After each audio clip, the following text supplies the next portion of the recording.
गुरुजी बड़े ज्ञानी सुनाए महावीर वाणी विराजित रहे पाठ से वंदन करो इच्छामि के पाठ से इच्छामि नमस्करो वंदेवो जानि जय निस्त्रियाय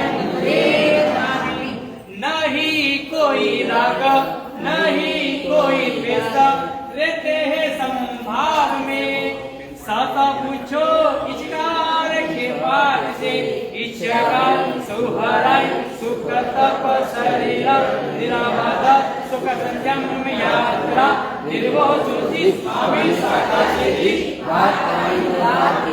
इच्छामि खमाश्मनो वंदेयो जानि जय निस्त्रियाय मंत्रे सुनो मेरे भाइयों सुनो मेरी बहनों हे मोक्ष में जाना हे सद्गति पाना आओ गुरु चरण में क्षमा मांगो अभूतियों के पाठ से इच्छा कारण संति सफल अबुद्धियों में अभिंदर रायम खामे इच्छा खामे भी रायम जंकिंची आपत्यं परपत्यं भक्ति पाणे विनय व्यवच्ये आलावे सल्लावे उचासने समासने अंतर्वासाये उमरीवासाये जंकिंची मज्ज विनय परहीनम सोमंबा भाईरंबा तुभ्ये जाना अहम न जानामि तत्श्यामि तुभ्यं कृष्ण महाराजा ने वंदन किए थे 18,000 ने वंदन कर लो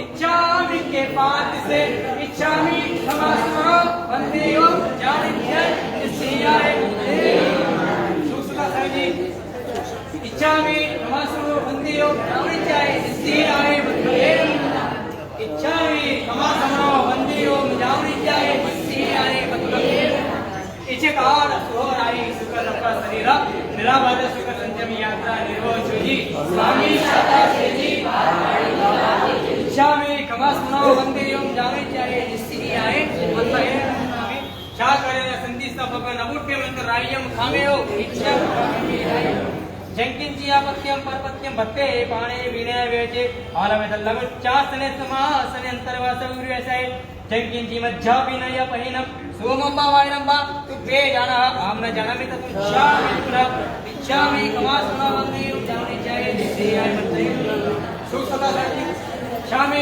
खमासनो वंदेयों जाने चाहिए निस्त्रियाय मंत्रये क्या करें संति तो गाइना संति साहब ये इच्छा इच्छामि वंदेयों जाने चाहिए निस्त्रियाय क्या करें संति साहब गाइना ले ये इच्छा इच्छामि वंदेयों जाने चाहिए निस्त्रियाय मंत्रये इस कार्य भगवान प्रसारी करे वायना प्रसाद करो जी नमो हरियंताणं नमो सिद्धाणं नमो हरियाणं नमो वचायाणं नमो नवे सत्पदाव नमे गोविंदन मुखारो सर्वभाव प्रणाशनो मंगलाणं च सर्वेषु परमं वै मंगलम नमो दुर्वार रागादि वैरिवार निवारणे अरद योगिनाथाय महावीराय दायिने अन्नके च सुरेन्द्रने च कौशिके पाद संतति निर्विशेष मनुष्याय श्रीवीर स्वामिने नमः ओंकार बिंदु संयुक्तं नित्यं ध्यायन्ति योगिनः कामदं मोक्षदं चैव ओंकाराय नमो नमः अज्ञानतिमिरान्धानामज्ञानाञ्जनशलाकया नेत्रमणमीमितं येन तस्मै श्रीगुरवे नमः आगमधारकं धन्यं शैलानेतं प्रवर्तकं ध्यानन्तसर्गतं नमामि सूरिमानन्दसागरम्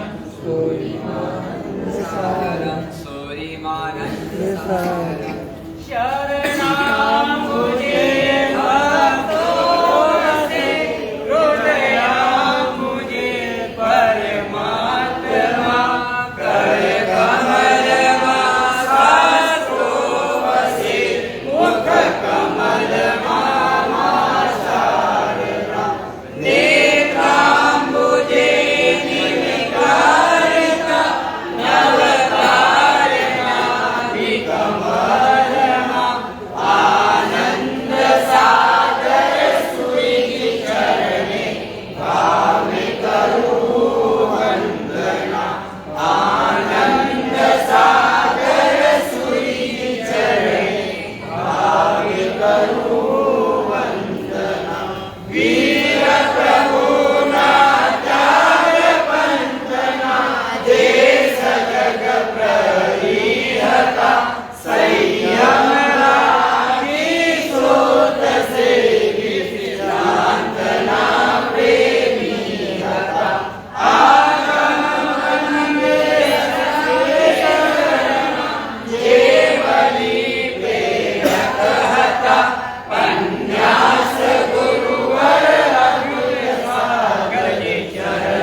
वालियों, आज हम आपको एक ऐसे इतिहास से अवगत कराना चाहते हैं कि जो हमारे जैनों का शौर्य भरा इतिहास है। जैन व्यक्ति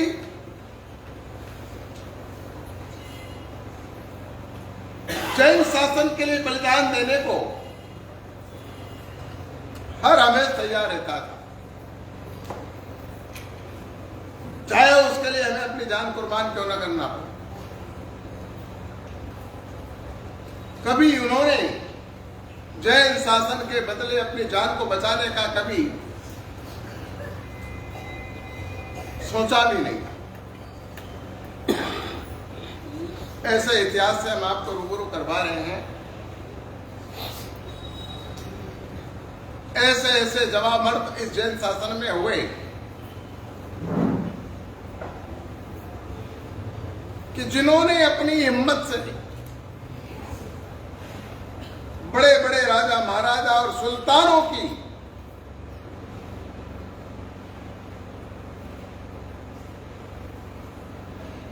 कभी भी डर अपने दिल में नहीं रखा और वो हमेशा आई हुई जैन शासन की आपत को दूर करने का प्रयास करते रहे। बात उस समय की है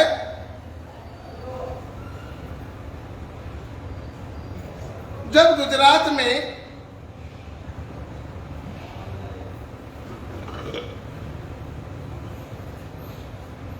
राजा कुमारपाल का शासन था।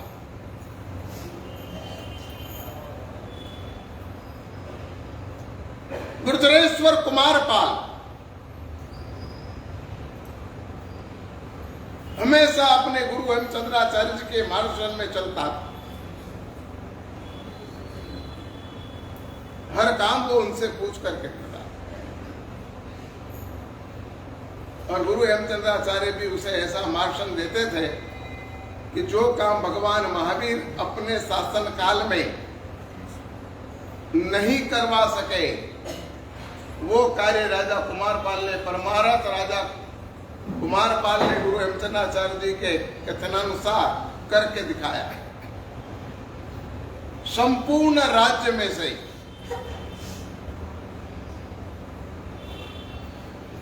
मारी शब्द को निकाल के फेंक दिया। उसके राज्य में कोई व्यक्ति मैंने तुझे मारा ऐसा शब्द, हिंसक शब्द भी बोल नहीं सकता था। मारने की बात तो दूर रही, 7 व्यसनों को उनके पुतले बनाकर अपने 18 देश के राज्य में से बाहर निकालकर पिटवा दी। घोषणा हुई अगर इन 7 व्यसनों का सेवन किसी भी व्यक्ति ने किया है तो उसे सख्त और कड़ा दंड भोगना पड़े।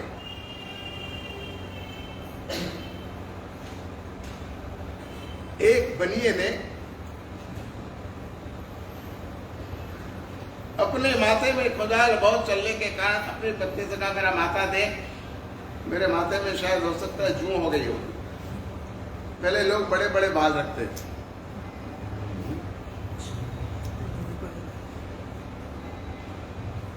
मुखार विंद की शोभा थी बात।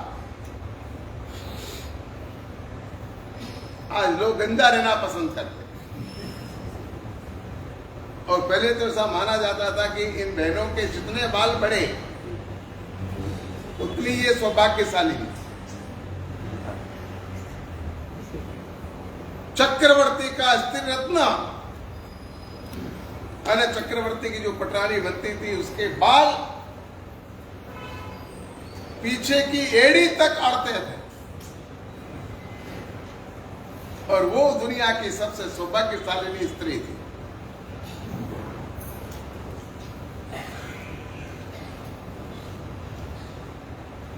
आप लोग भी तो घर में कभी कभी कहते हो कि तेरी अक्ल तो तेरी चोटी में है, और इन्होंने चोटी कटो, तो चोटी के साथ साथ क्या बात, अकल भी कट गई।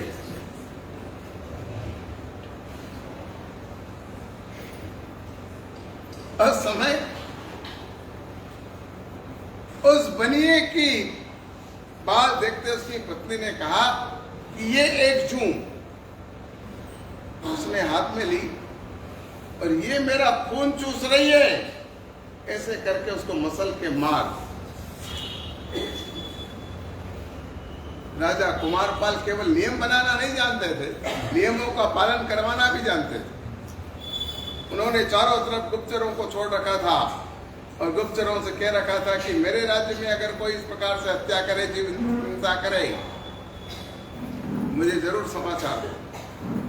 दूसरे दिन उस बनिए को राजसभा में बुलाया गया। कल तूने एक जू की हत्या की, बोल क्या दंड दूं तुझे।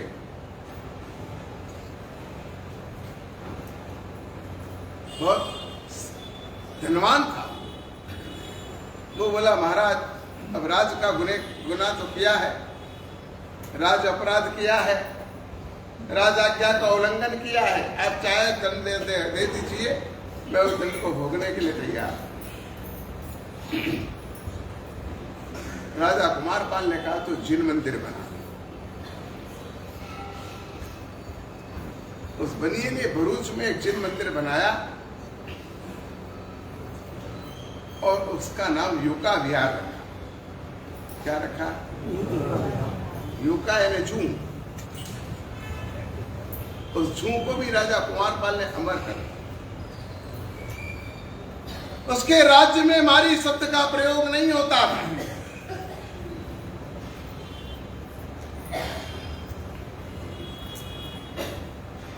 अगर कोई मारी शब्द बोल भी देता तो राजा कुमारपाल उसको भी दंडित करते थे, क्योंकि वो भी हिंसक वचन है।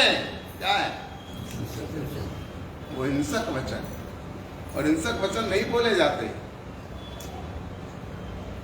आज तुमने तुम्हारे बच्चों को मोबाइल ला करके पकड़ा दिए, उन मोबाइल में वो दिन भर बच्चे गेम खेलते हैं। उन गेमों में क्या आता?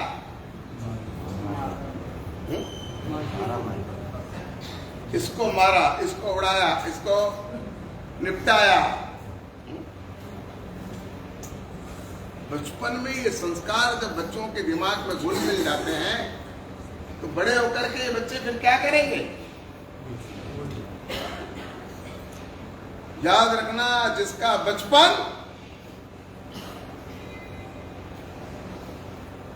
बचपन ऐसा हो, उसकी जवानी क्या होगी?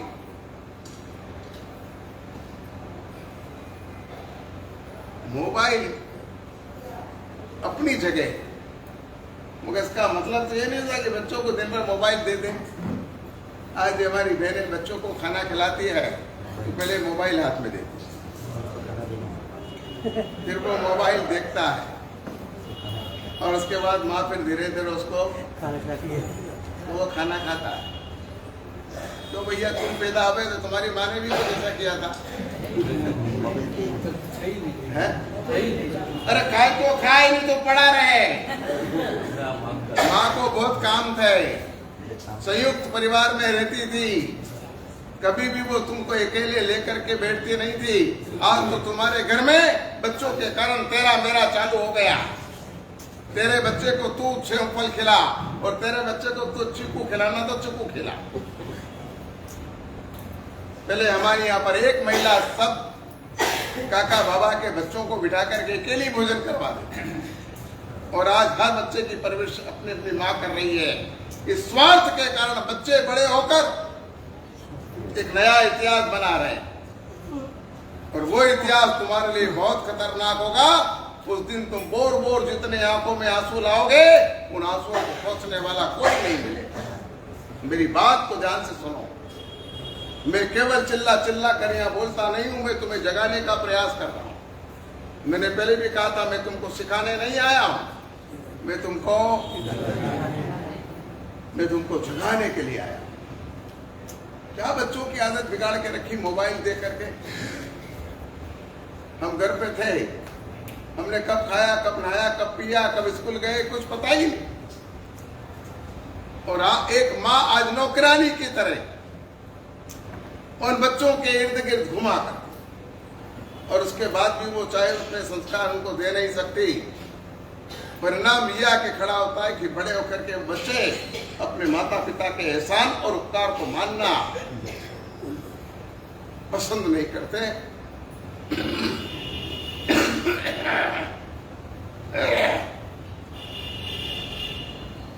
वो माँ बाप के उपकारों को नकार जाए। मेरी बात पर ध्यान दो। जो माताएं अपने बच्चों को मोबाइल देख के खाना खिलाती है, तात्कालिक बंद करें। 2 दिन बच्चा भूखा रहेगा, कितने दिन भूखा रहेगा? मान लो कभी नहीं खाया तो कितने दिन भूखा रहेगा? घंटे, 2 घंटे, 1 दिन, 2 दिन, फिर तो मांगेगा, फिर तो खाएगा। आज तुम्हारे बच्चे खाना नहीं खा रहे हैं, विचारों को खा रहे हैं। किसको खा रहे हैं? माँ के हाथ का भोजन करना चाहे जेर हो। ये बात हमारे यहाँ पर क्यों कही है कि माता जब अपने बच्चे को खिलाती है तो उसके साथ उसका वात्सल्य भी उसमें उठता, और उन वात्सल्य भाव के कारण वो बच्चे आगे जाकर के और महान बनते। आज हम सारे दिन मोबाइल में पड़े थे। मोबाइल ठीक है, जहां मोबाइल की उपयोगिता में आप उपयोग करो। अब मैं मोबाइल के स्वतंत्र विरोधी नहीं है, मगर जिस चीज की आवश्यकता नहीं है उन चीजों को मोबाइल में देखना, चलाना, सीखना, खेलना, वो कहां तक उचित है?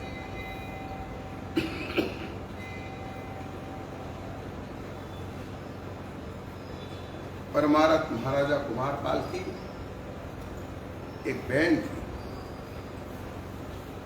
रूपल देव उसका नाम था। उसको अरुणोराज के साथ परनाई थी।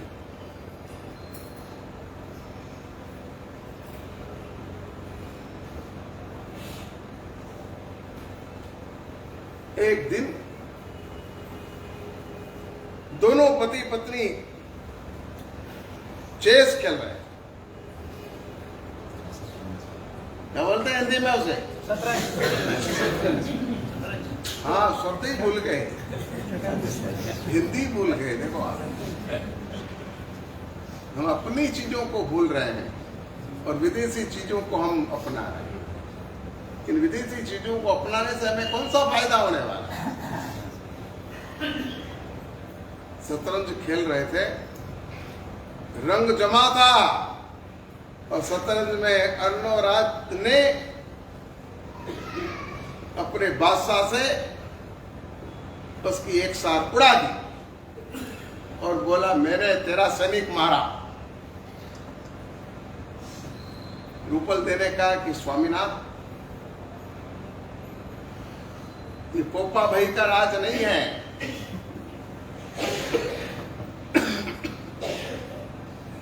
18 देश के राजा कुमारपाल का शासन, और उसने मार शब्द पर प्रतिबंध लगाया है। अभी क्या बोले आप? माफी मांग लो इसकी। अगर किसी गुप्तचर के माध्यम से समाचार मिल गए तो मेरा भाई राजा कुमारपाल आपको नहीं छोड़ेगा।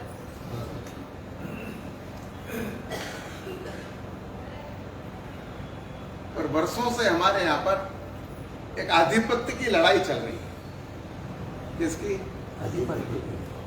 मैं तेरा पति हूं, तू कहने वाली मुझे कौन?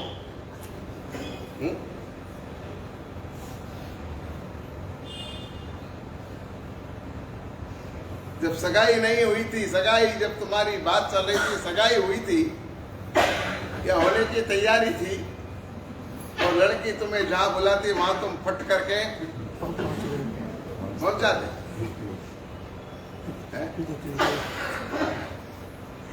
और शादी होने के बाद वही लड़की तुम्हें कहे कि आज रविवार है, आज घूमने फिरने चलते हैं हम्पी, तुम्हारे पास ऐसा क्यों होता है भाई? आधिपत्य की लड़ाई, मैं ऊपर, मैं पत्नी। हमने जैसे इन माता और बहनों को तो अपने पैर की जूतियां समझ, और कहीं कहीं हमने कह दिया नारी नागिनी को नहीं परिचय, को नागिन बना दिया है? और नागिन बना के भी आप कितने हिम्मतवार हो के नागिनों के साथ रह रहे हो। घर में एक नागिन निकल जाए तो आदमी घर में नहीं जाए, और तुम इनके साथ आराम से मजे से। अर्णोराज ने कहा तू कौन होती है, तेरा भाई कौन होता है मैं नहीं जानता, जा मारा। रूपल दे खड़ी हो गई, हाँ ये मेरे भाई का अपमान। और एक बात यहां पर बताना चाहूंगा, तुम सब कुछ कर लेना पर इनके पियरों की कभी बुराई मत करना, नहीं तो उस दिन तुम्हारा खाना पीना हराम हरता। मैं कुछ गलत बोल रहा भाई, तो मेरे को अनुभव नहीं है यार, मैं तो सुनी सुनी बातें कर रहा हूं, बिना अनुभवी का आदमी हूं। तो सबसे प्यारे और प्रिय कौन? तुम कितने भी इनके लिए प्यारे हो, लेकिन तुमसे ज्यादा प्यारा इनका भाई, इनका पिता, इनके लोग हैं। और उनकी अगर तुमने बुराई कर दी तो बस खेल खत्म। 2-4 दिन मनाने में तो तुमको लग ही जाते, जैसे समझदारी 2-4 दिन में मान जाती है। अगर समझदारी नहीं हो तो फिर बात तलाक तक हो जाती है, आर पार की लड़े लड़े हो जाती है। प्रेमल देवी खड़ी हो गई, क्या न सिर्फ मेरे भाई का, गुजरात के राजा का अपमान कर।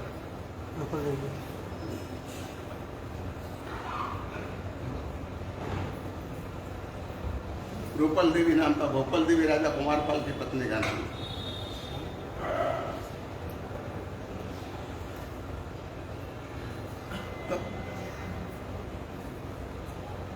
भोपाल देवी ने कहा ठीक है, तो कह रही रूपल देवी कि आप मेरा अपमान कर रहे हैं, मगर इस अपमान का बदला लिया जाएगा। जा रहा हूं मैं अपने भाई के, जब तक तुम इस चीज की माफी नहीं मांगोगे वापिस तुम्हारे घर कदम नहीं रखूंगा। तो जा रही थी, अर्णोराज को भी बड़ा गुस्सा आया, उसने जाती हुई रूपल देव की पीठ पर एक लात मार, पछाड़ अटका के गिर पड़े। कर लो जितना अपमान करना हो कर लो, वो दिन दूर नहीं है कि तुम्हारे विनाश का मैं कारण बनूं। पहुंच गई पाटन, भैया तेरे राज में तेरे बहनों ही नहीं तेरा अपमान किया, तेरा ही नहीं राज आज्ञा का अपमान किया। खुलेआम वो मार शब्द बोल रहे हैं, और मैंने समझाया तो मुझे भी अपमानित करके घर से निकाल दिया। राजा कुमारपाल ने तत्काल एक संदेशा भेजा, अर्णोराज आप मेरे बहनोई हो, इसलिए राजदूत भेजा है, वरना मेरी डिक्शनरी में अपराध करने वालों के लिए समझाई शब्द नहीं है। घड़ी के छठे मिनट में मैं उसको दंडित करता हूं, पर आप मेरे बहनोई हैं इसलिए आपको चांस दे रहा हूं। अभी भी अपने अपराध की क्षमा मांग लो और मेरी बहन को सम्मान सहित लेके जाओ। मगर सत्ता के मद में व्यक्ति अंध बन जाता है, दिखता ही नहीं है उसको।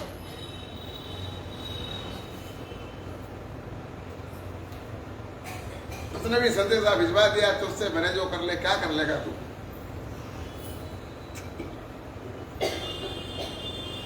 राजा कुमारपाल ने आक्रमण की तैयारी।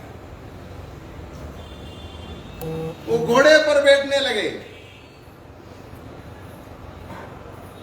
घोड़े पर भी उन्होंने पूंजनी लटका रखी थी। पता नहीं तुम्हारी सामयिक की फुर्सत के समय तुम्हारी पूंजनी होती है, पर वो तो घोड़े पर बैठता था तो पूंजनी से उसके एक सरदार ने देखा तो उसको हंसी आ गई कि जो व्यक्ति कीड़ी मकोड़ी बचा रहा है वो युद्ध में वहां तीर तर्कस और भाले कैसे चलाएगा। उसकी हंसी को देखकर राजा कुमारपाल घोड़े से फिर नीचे उतरा। सरदार को बुलाया, इधर तेरा एक पैर आगे बढ़ा।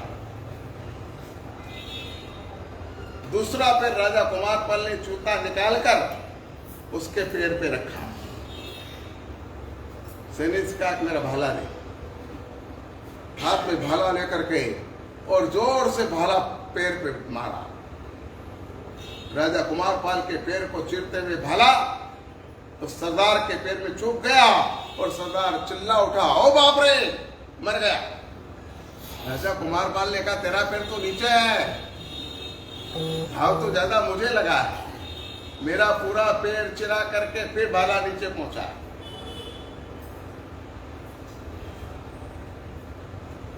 घोड़े की पलाण पर बैठते हुए मुझे देखकर तू हंस रहा है। मैं अहिंसा का पुजारी हूं, मगर याद रहे जुल्म को जड़मूल से उखाड़ना मुझे आता है। मैंने सिर्फ तलवार रखना नहीं सीखी है, वक्त आने पर तलवार चलाना आता है। इस संस्कृति के वारसदार हो तुम, इस इतिहास के वारसदार हो तुम। एक आध लाठी वाठी घर में रखी है कि नहीं है? और लाठी घुमाना आती है कि नहीं? जूते खाओगे जब अकल आएगी।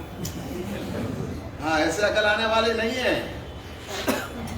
याद रखना, भगवान महावीर के अहिंसा में और गांधी के अहिंसा में यही फर्क है।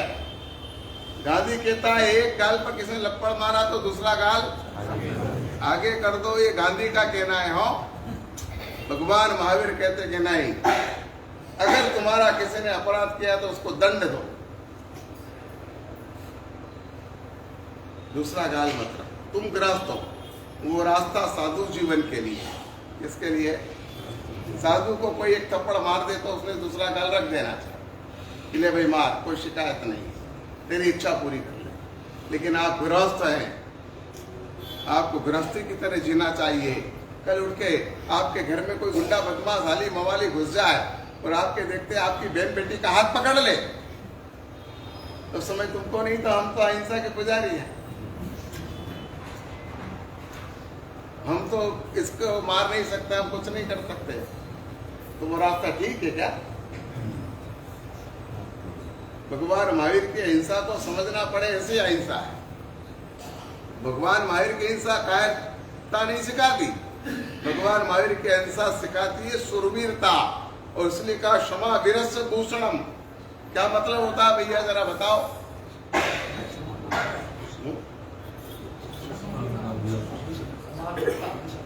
क्या किसका भूषण है? तुम्हारा कायरों का? तो ये कबाड़ लगा सब घर में घुस जाते हो। तुम्हारी सोसाइटी में आके 10 जने तुम 50 लोगों को पीट कर चले जाते हैं और कोई किसी का साथ नहीं देता, ये तुम्हारी अहिंसा है। सब खड़े खड़े तमाशा देखते हो, ये अहिंसा है। थोड़ी एकता रखो, थोड़ी हिम्मत रखो। मजाल है कोई अपनी सोसाइटी में घुसकर अपने को थप्पड़ मार के चला जाए। क्षमा वीर का भूषण है। जो वीर होते हैं वो क्षमा कर सकते हैं, जो कायर होते हैं वो कभी क्षमा नहीं कर पाते। ये उसका मतलब है। वीर पुरुष है तो वो वीर पुरुष अपराधी को क्षमा कर सकते हैं। कायर क्या करेगा क्षमा? राजा कुमारपाल घोड़े पर बैठकर पूरी सेना को लेकर के रण संग्राम भूमि पर पहुंच गए। अर्णोराज भी वहां पर आया।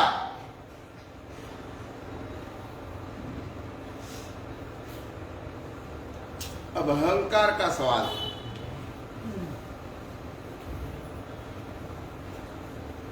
वो भी आर पार की लड़ाई लड़ने आया।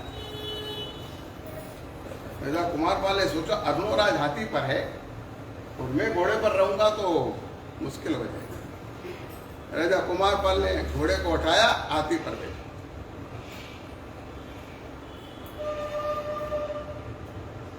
और उस समय उसके महंत ने कहा कि महाराज, आपकी सेना फूट चुकी है, युद्ध खरे खरी का प्रारंभ होगा, तब ये सब भाग जाने वाले, आप अकेले रह जाओ। मैं चेहरा पढ़ना लोगों का जानता हूं। राजा कुमारपाल ने कहा, तू वफादार है कि नहीं, इसकी बात कर। कि महाराज, मैं तो आपका वफादार हूं, वक्त आने पर मैं अब जान दे दूंगा। इनका भरोसा मत कर, क्योंकि अर्णोराज ने क्या किया था, पहले से ही साम दाम दंड भेद सब सैनिकों को फोड़ लिए थे। क्यों? समझता था कि गुजरात के सामने चीख झिलना उसके बस का काम नहीं है, और वो कुमारपाल राजा को जीत नहीं पाएगा, ये भी वो जानता था। इसलिए उन्होंने दाम देकर सारे सैनिकों को फोड़ लिए थे। और खरे खरी का युद्ध प्रारंभ होते ही वो कुमारपाल राजा जब कहते थे आक्रमण, तब कोई आगे बढ़ने वाला। ये बात महावत को कहीं से पता चल गई, उसने राजा कुमारपाल को बोल दिया। राजा कुमारपाल ने पूछा, तू? बोले, मैं तो वफादार बड़ा है। राजा कुमारपाल ने कहा आक्रमण, कोई आगे नहीं बढ़ा। तो राजा कुमारपाल ने हाथी के माव से कहा, हाथी आगे बढ़ा। तू और मैं और ये हाथी, हम तीनों युद्ध जीत लेंगे। युद्ध जीतने के लिए संख्या नहीं, हिम्मत चाहिए, मन में विश्वास और आस्था चाहिए। भिड़ गए, आगे बढ़ गई सेना। राजा कुमारपाल ने अर्णोराज से कहा कि सैन्य के युद्ध में मुझे रस नहीं है, अगर तेरे में दम हो तो सामने आ जा। और अर्णोराज इसके सामने आया। वो समझता था कि इनके पास सेना तो। राजा कुमारपाल ने बहुत होशियारी पूर्वक युद्ध लड़ा। चालू युद्ध में अचानक खड़े हुए और खड़े हुए हाथी पे के होदे से उस अर्णोराज के हाथी पर कूद पड़े। अर्णोराज को पकड़कर जमीन पर फेंक दिया। ये इतनी जल्दी हो गया कि अर्णोराज समझ भी नहीं पाया। राजा कुमारपाल भी कूद के उसकी छाती पर चढ़ गए। अपने राजा को इस तरह यहाँ पर पछाड़ते हुए जब सैनिकों ने देखा तो वो भी सब वहां से दोनों गहरा हो गए। राजा कुमारपाल ने अपना खंजर निकाला, वो मारने वाले थे। उस वक्त अर्णोराज बोला, मुझे माफ कर दो राजन, मेरी गलती हुई, आज के बाद कभी मार शब्द नहीं बोलूंगा। राजा कुमारपाल ने अपनी कटारी बयान में करते हुए कहा कि तुझे छोड़ता नहीं, क्योंकि अपराधी को दंड देना वो क्षत्रिय का कर्तव्य है, पर तू मेरा बहनोई है, तुझे मार दूंगा, मेरी बहन विधवा हो जाएगी, इसलिए तुझे छोड़ रहा हूं। आज के बाद इस बात का तू ख्याल रखना, तेरे राज्य में अगर किसी ने मार शब्द बोला है तो ये कुमारपाल तेरा सगा नहीं होगा। छोड़ दिया। ऐसे इतिहास के वारसदार हैं हम। हमारे पूर्वजों का ऐसा पराक्रम और शौर्य से भरा इतिहास। आज हमारी स्थिति क्या है? हम कितने डरपोक हो गए, कितने डरपोक, कहीं आवाज नहीं निकलती है। कहते हैं ना कि ज्यादा समझदार लोग होते हैं ना, उनको समझाना बहुत मुश्किल पड़ता है। या तो बेवकूफों को समझा सकते हैं या बहुत ज्यादा पढ़े लिखे को समझा सकते हैं, लेकिन बीच वाले लोगों को, तुम बीच वाले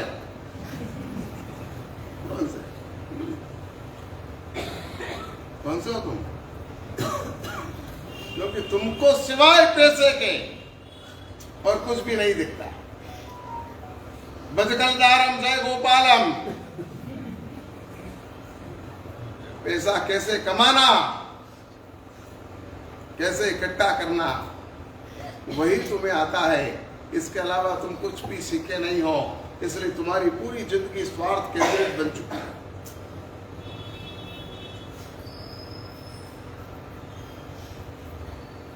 वो मुल्ला नसरुद्दीन सुबह सुबह उदास होके बैठा था।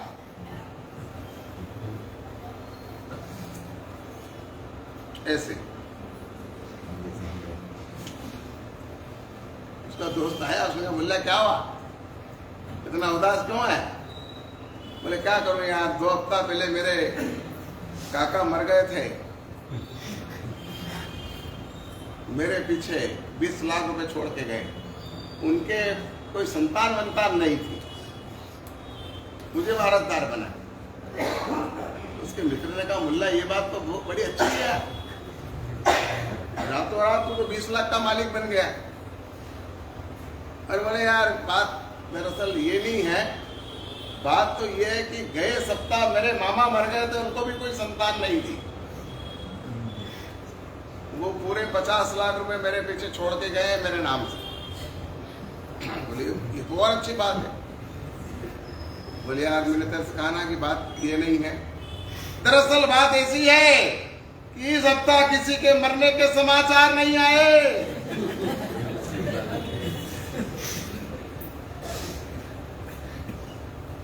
कौन सी कैटेगरी है अपनी?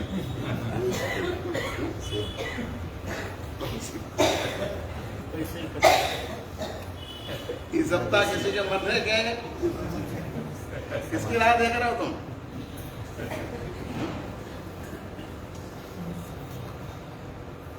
बस केवल पैसा कमाना यही हमारी धुन है, इसके अलावा हम कुछ भी करना नहीं चाहते। मैं आज आपको एक ऐसे इतिहास से रूबरू कराना चाहता हूं जो अपने आप में वो भी ऐतिहासिक इतिहास। बात वही कुमारपाल राजा की। एक बार राजा कुमारपाल गुरु हेमचंद्राचार्य जी के पास पहुंचे, रात्रि का समय था,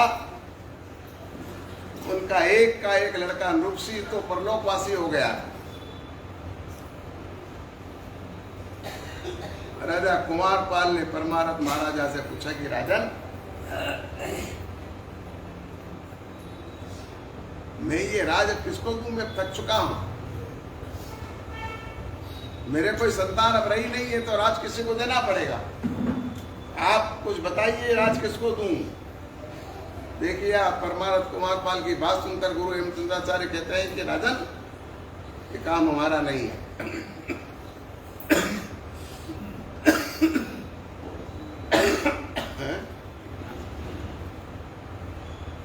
राजा कुमारपाल से उनके संबंध कितने गाढ़ थे,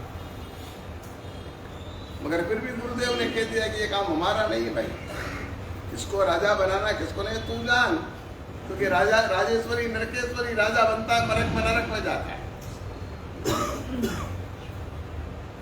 मगर एक बात कहूंगा, अजय पाल को राजा मत बनाना, और किसी को राज देना दे देना, मगर अजय पाल को, ये अजय पाल यानी कुमारपाल राजा का भतीजा,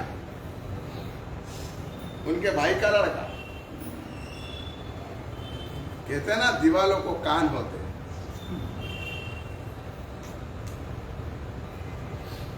उस साधु समुदाय में एक बालचंद्र नाम के मुनि थे, उन्होंने ये वार्तालाप सुना, गुरुद्रोह करते हुए सुबह उसने जाके समाचार दिए अजय पाल से कि बोरी बिस्तर बांधो और नदी स्थल जाओ, अब राजधानी में तुम्हारा कोई काम नहीं है, ये राज्य अब तुमको नहीं मिलेगा। गुरुदेव हेमचंद्राचार्य की बात हम राजा कुमारपाल पत्थर की लकीर मानते हैं।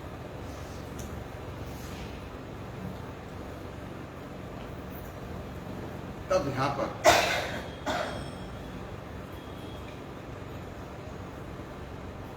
राजा कुमारपाल की सारी बात, गुरु हेमचंद्राचार्य की सारी बात यहाँ पर उसने, बालचंद्र ने उनको सुनाई। उस समय यहाँ पर दोनों में साठगांठ हुई। गुरु हेमचंद्राचार्य जी जीते जी मुझे कभी आचार्य पद नहीं देंगे, और मैं बहुत बड़ा कवि हूँ, बहुत बड़ा विद्वान हूँ, पर वो मुझे राज्य के लिए, मुझे आचार्य पद के लिए योग्य नहीं मानते हैं, और राजा कुमारपाल तुझे राजा के योग्य नहीं मानता। आओ भाई हरका अपने व्यवसाय का मैत्री कहाँ जमती है? सरके सरके लोग में दारू पीने वाले दारू पीने की मंडली में चले जाते हैं, सिगरेट वाले सिगरेट में शामिल हो जाते हैं, और माणिकचंद वाले ऊंचे लोग ऊंची पसंद। फिर बोलो बोलो, बेटा ही तो बोलो यार, रोज आता है ऊंचे लोग ऊंची पसंद है? क्या हुआ? तुम नहीं बोलोगे तो मैं व्याख्यान आगे नहीं बढ़ाऊंगा, क्योंकि तुम्हें मालूम है इसलिए बोलना है। मालूम नहीं होता तो मैं माफ कर देता, आगे बढ़ जाता। बोलो ऊंचे लोग ऊंची पसंद। मैं तुम्हारे मुंह से सुनना चाहता हूँ। जय पाल। दोनों ने अपने इस कार्य को बड़े अच्छे ढंग से अंजाम दिया। एक प्रतिष्ठा थी, मुहूर्त बहुत शानदार निकाला था, मगर बालचंद्र ने घड़ी के कांटे को आगे पीछे, गलत मुहूर्त पर प्रतिष्ठा हुई।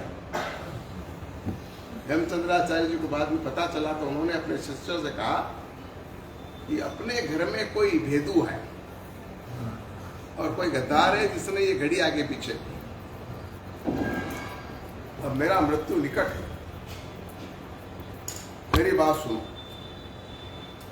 उन्होंने अपने प्रधान शिष्य रामचंद्र जी को बुलाया और आचार्य रामचंद्र से उन्होंने कहा, देख निकट भविष्य में तो दुनिया छोड़कर जाने वाला, मगर तू कभी भी किसी भी हालत में बालचंद्र को आचार्य पद भी मत देना। वो जैन शासन के वफादार नहीं है।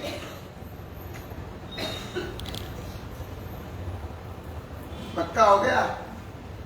उधर राजा कुमारपाल को बोल दिया तो इसको राजा मत बनाना, इधर कह दिया कि तू इनको आचार्य पद देना मत।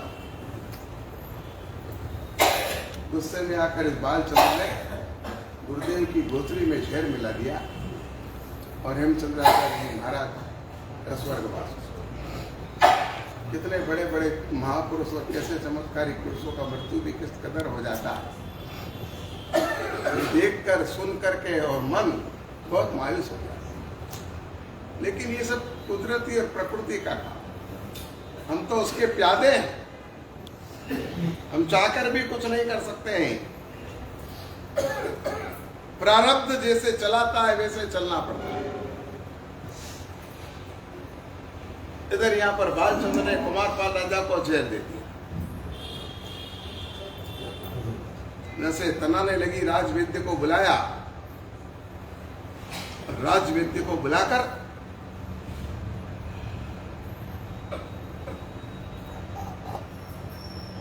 राजा की तबीयत दिखवाई। उस समय राजवैद्य ने कह दिया कि राजा के भोजन में तो जहर आ गया, किसी ने जहर खिला दिया। तब यहाँ पर कुमारपाल राजा ने कहा, मेरे भंडार में विष और मणि पड़ा है, लाओ। लेकिन भंडारी ने कहा, खजाने के कोषाध्यक्ष ने, कि राजन कल रात मणि चोरी चला गया। अजयपाल ने कोई कच्ची गोटी नहीं खाई थी, वो सियासत का माहिरत था, उसने पहले मणि कब्जा किया था। राजा कुमारपाल को जो इस बात का पता चला कि मणि अब नहीं है, तब राजा कुमारपाल के मुंह से शब्द निस्तृत हुए, मरणोपि सज्जा भयम। मैं मरने के लिए भी, क्योंकि मैंने जीवन उत्सव मानकर जिया है, तो मेरा महोत्सव भी मृत्यु बनेगा। और राजा कुमारपाल ने समाधि पूर्वक अपने इस देह का त्याग किया। हम उस इतिहास के वारसदार, ये हमारा इतिहास है। जैन मौत से नहीं डरता, जैन डरता है जन्म से, क्योंकि जन्म है तो मृत्यु है, और जन्म नहीं है तो कभी मृत्यु भी आने वाला नहीं है। इससे डरना हो तो किससे डरना? लेकिन जब तुम्हारे यहाँ पर कोई लड़का पैदा होता है तो ढोल बजते हैं, पेड़े बांटे जाते, और जब कोई मर जाता है तब फूटे ढोल बजाए जाते, मनसिए गाए जाते हैं। क्यों भाई? अरे जन्म था तो मृत्यु आया, वाक्य लिखा तो पूर्ण विराम आया, सूर्य होगा तो अस्त हुआ। यात्रा प्रारंभ की थी तो तीर्थ स्थल आने पर यात्रा पूर्ण हुई। इसमें जीवन जन्म लिया था तो मृत्यु आ गई, उसमें बड़ी कौन सी बात है?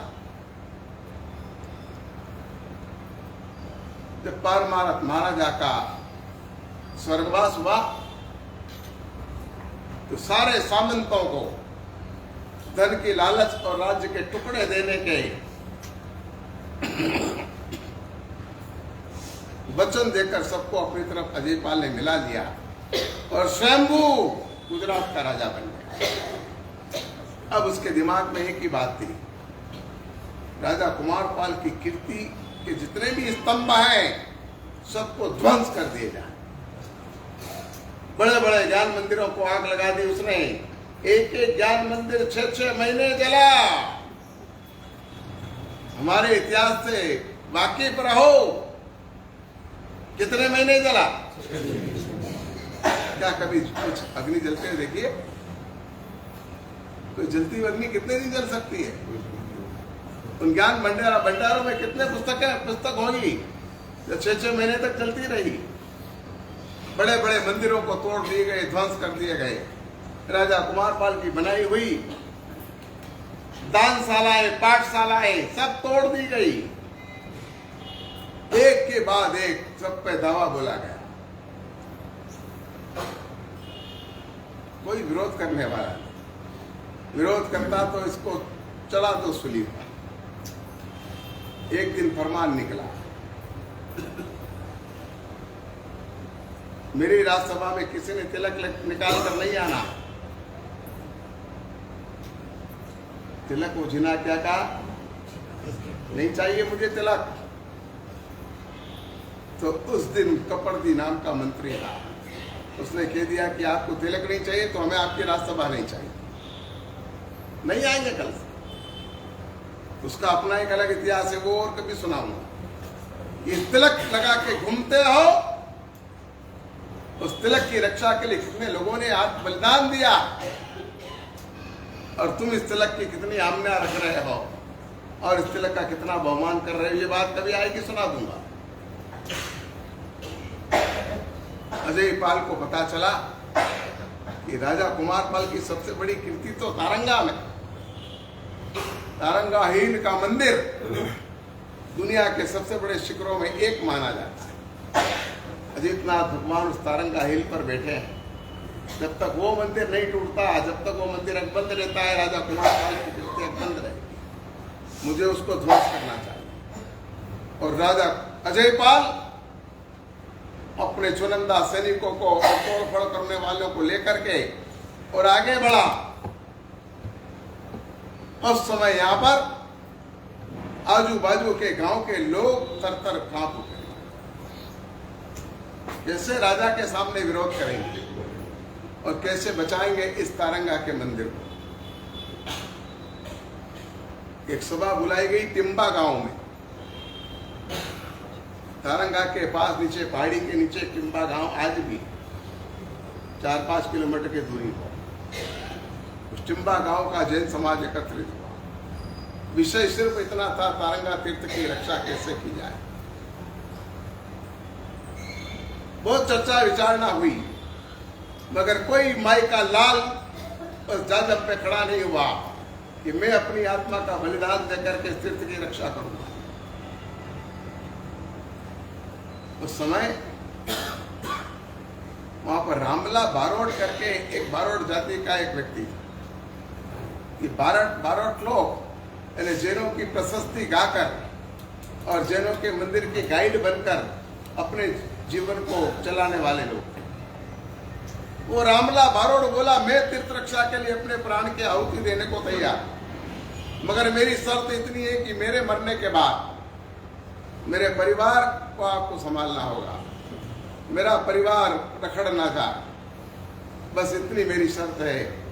बाकी मैंने तुम जैन लोगों का नमक खाया है, इसलिए मैं उस नमक को अदा करना चाहता हूं। समाज के लोगों ने कहा तू चिंता मत कर, तेरे पूरे परिवार को निभाने की जिंदगी भर की जवाबदारी हमारी। और रामला बारोट ने एक नट मंडली तैयार की और जगह जगह नाटक भजना चालू की। धीरे धीरे रामला बारोट के नाटक प्रसिद्ध होने लगे और राजा टिम्बा गांव में आ गया। कल सुबह तारंगा के मंदिरों को ध्वंस करना, सारी तैयारियां हो चुकी है। तो समय किसी ने आके कहा, राजन कि टिम्बा गांव में एक रामला बारोट रहता है और नाटक बहुत जोरदार करता है। आज यदि वो नाटक देखा जाए तो मजा आ सकता है। अजय पाल ने कहा बुलाओ उसको। रामला बारोट तो इसी क्षण की राह देख रहा। राजा का निमंत्रण आया, रामला बारोट हाजिर हो गया। फरमाइए गुजरेश्वरपति, क्या चाहते हो? बोले सुना है तू बहुत अच्छा नाटक करता है, तेरा नाटक देखना है। बोले मेरा नाटक दिखाने को तैयार हो, मगर मेरी एक शर्त है, नाटक में बीच में आप एक शब्द भी नहीं बोलोगे। जो नाटक चल रहा है उसको शांति से देखोगे। और दूसरा, बीच नाटक में से आप उठ करके कहीं जा नहीं सकोगे। नाटक पूरा देखना होगा। अगर आपको मेरी शर्त मंजूर हो तो आज रात नाटक की रमझट जमा देता हूं। अजय पाल ने कहा तेरी दोनों शर्त मंजूर। शाम पड़ी, रात्रि हुई, नाटक की तैयारियां हुई। अजय पाल बड़े सिंहासन पर आकर बैठ गया। रामला बारोट अपनी मंडली के साथ आ गया। अजय पाल का आदेश हुआ, नाटक प्रारंभ हुआ। नाटक का पहला चरण, एक सेठ नाटक पर रामला बारोट स्वयं सेठ बन करके आया। उसके पीछे उसके 4 लड़के आए। पिता ने उन पुत्रों से कहा कि बच्चों, मैंने खून पसीना करके और बहुत पैसा इकट्ठा किया है, शैतान और यूं कहे कि वो नास्तिक था तो भी चल गया। उसने कहा पिताजी क्यों फिजूल पैसा बिगाड़ते हो? क्या होता है जिन मंदिर बनाने से? सारी जिंदगी आपको पूजा पाठ करते करते हो गई, क्या पाप प्राप्त कर लिया आपने? मेरा सख्त विरोध है। आप बिल्कुल मंदिर नहीं बनाएंगे। एक दृश्य पूरा हुआ। नाटक का दूसरा दृश्य प्रारंभ हुआ। खाट पर रामला बारोट, जिन मंदिर रामला बारोट ने बनाया और रोज वहां पर अब वो सेवा पूजा कर रहा है। और छोटा, सबसे छोटा जो लड़का था वो रोज पिता की क्रिटिसाइज करता है और रोज पिता को कटी जली बुनी सुनाता। दूसरा दृश्य पूरा हुआ, तीसरा दृश्य चालू हुआ। रामला बारोट एक पलंग पर सोया हुआ है, खांसी बहुत चल रही है, दमा का रोग हुआ है और बहुत ज्यादा बीमारी से परेशान। वो 3 बेटे तो उसकी सेवा कर रहे थे, मगर चौथा बेटा आकर के कहता है कि पिताजी, ये जिन मंदिर तुमने बनाया, क्या मिला तुमको? क्या तुम्हारा भगवान तुम्हारी इतनी भी रक्षा नहीं कर सकता?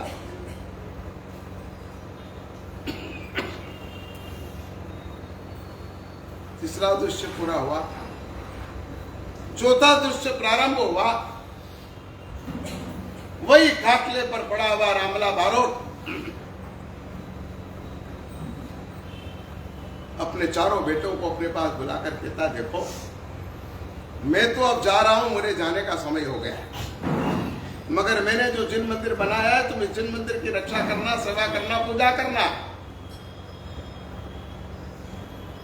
अगर तुमने इतना भी किया तो तुम मेरे सच्चे बेटे कहलाओगे। मुझे वचन दो 3 बेटों ने वचन दिया, लेकिन चौथे ने कहा वचन तुम्हारे देखते देखते इस मंदिर को भी तोड़ देता। कैसा वचन। और वो घण लेकर के मंदिर के शिखर पर चढ़ गया और धड़ाधड़ घण से मंदिर के शिखर को तोड़ने लगा। उस समय गुस्से में आए रामला बारोट वहां से खड़ा हुआ, अपनी कुबड़ी लेकर खड़ा रह के उसने जोरदार वीर हाक लगाई, अरे नालायक, तू तो राजा कुमारपाल से भी गया बीता है, राजा अजयपाल से भी तू गया बीता है। राजा अजयपाल ने तो कुमारपाल के मरने के बाद उसके मंदिर तोड़े, लेकिन तू मेरे जीते जी मेरे मंदिर तोड़ रहा है, धिक्कार है तुझे। और अजयपाल अंदर से समसमा गया, खड़ा हो गया। रामला बारोट ने कहा बैठ जाओ, शर्त है अपनी, जो जितना बजेगा वो आपको सब देखना है, आप कहीं जा नहीं सकते। उस समय कुमारपाल कहता, अजयपाल कहता है बंद कर रामला, मैं देख नहीं सकता तेरा नाटक, बंद कर दे इसको। रामला बारोट ने कहा नहीं, अगर शर्त तोड़ोगे तो वचन भंग का पाप तुम्हें लगेगा। मैं किसी स्थिति में नाटक बंद करने वाला नहीं हूं, चाहे गर्दन उड़ा दो, नाटक तुमको पूरा देखना। अजयपाल बोला बंद कर इस नाटक को, मुझसे देखा नहीं जा रहा, तेरे शब्द मेरे दिल में खंजर के घाव भोंक रहे हैं। क्या कहा तूने अभी? ये अजयपाल कुमारपाल राजा से भी, अजयपाल को तेरे से भी ज्यादा नालायक है। कुमारपाल के जीते जी किसी ने मंदिर नहीं तोड़े,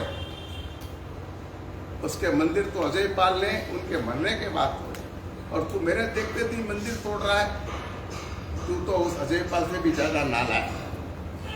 शब्द मेरे से सुने नहीं जाते। रामला बंद कर नाटक, तेरा ये तारंगा का मंदिर अभय है, इसको नहीं तोड़ूंगा, यहीं से चला जाऊंगा, पर नाटक बंद कर।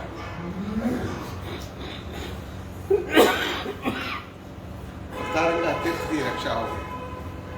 तारंगा तीर्थ का मंदिर आज देख करके आप जो प्रसन्न होते हैं, खुशी मनाते हो, उसको देख करके आपके दिल में आनंद का उदधि उछलता है। उसके पीछे ही इतिहास पड़ा है। हम उस इतिहास के भारतदार। हमें चाहिए कि हमारे जीवन में भी ऐसी तीर्थ रक्षा आदि, शासन रक्षा आदि के कर्तव्य हमारे दिल में भी बैठे, और हम भी इस प्रकार से तीर्थों की रक्षा करने का दायित्व उठाएं, तभी हमारा इतिहास सुना सार्थक होगा। बाकी तो इस कान से सुना, इस कान से निकाला, उसकी कोई महत्ता नहीं होती। इतिहास सुनने की चीज नहीं, बनाने की चीज होती है। अपने जीवन में भी इतिहास बनाने का प्रयास करना। आज इतिहास सप्ताह समाप्त।